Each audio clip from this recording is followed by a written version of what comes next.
Hey guys, want to continue to talk here about narcissism, dismantling narcissism, um, and yeah, I wanted to talk a little bit more about some of these psychological games and traps that the narcissist they play, and they want you to fall into, and that can be by first off listening to the garbage that they're spewing. Okay, you don't want to be anywhere near these people or the garbage that they're spewing in the first place, because your ears are hearing this.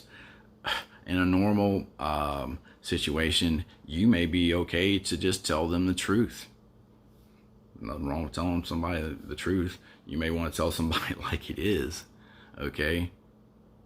That'd be maybe a medium type of deal. Or you may want to tell somebody how you really feel, that being a little bit more aggressive.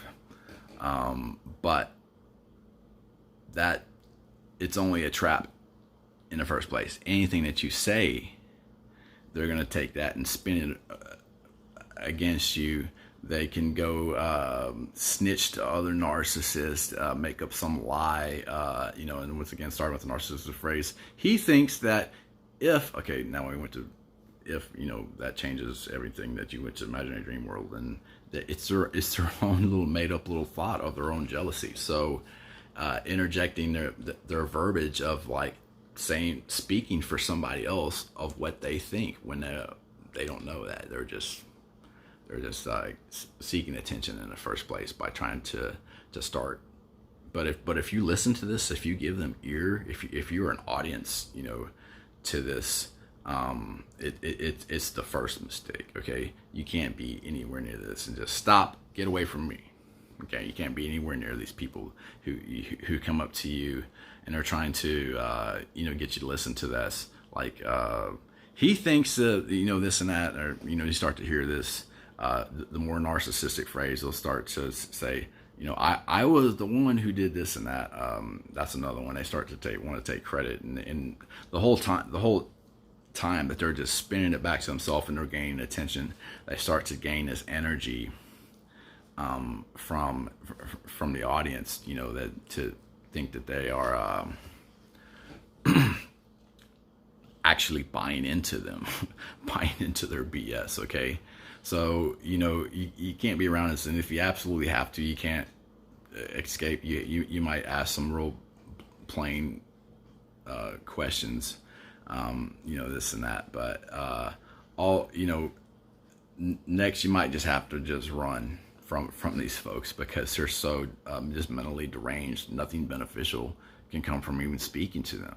Okay, and that's even on some of the leaner, more healthy levels that are not really super detrimental and not like an emergency, because the next step they start to become detrimental, and if it starts to get to emergency step because of these people's jealousies and because they're seeking attention, they start actually trying to harm you, and it could be through your character, that being the first one. So they go around just bad mouthing other people's character, interjecting their own jealousy, saying somebody else thinks this and that, somebody else thinks that, and the way they verbalize is that he thinks this and that, that he's so awesome and great.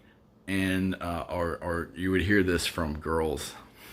Okay, I just thought of another time that you would hear this from girls that were jealous of guys. Okay, so whatever, I'll probably get into this another way, but yeah, there's a lot of girls that are jealous of guys because whatever reasons, maybe it could be popularity, could be, a guy's looks, a guy's notoriety, so they think that they can gain notoriety. Once again, they're trying to gain energy through negativity, of narcissism.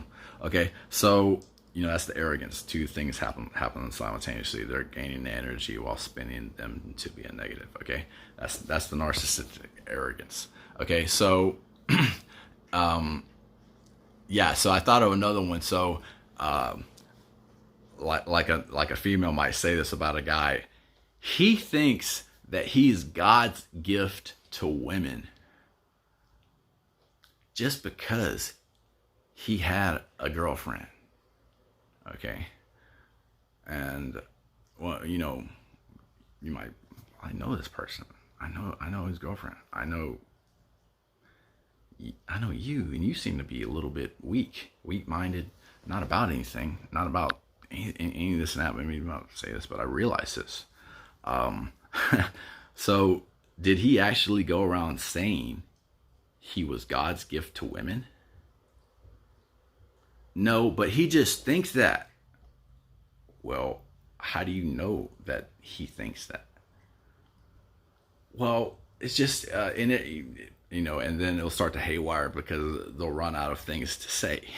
They start to run out of things to say when they're trying to, you know, just gain attention, and their own jealousy is exposed. Okay, but that's another thing. So interjecting, saying that somebody else thinks, you know, in narcissistic arrogance, then they'll cut them down with a cut down about their mistakes.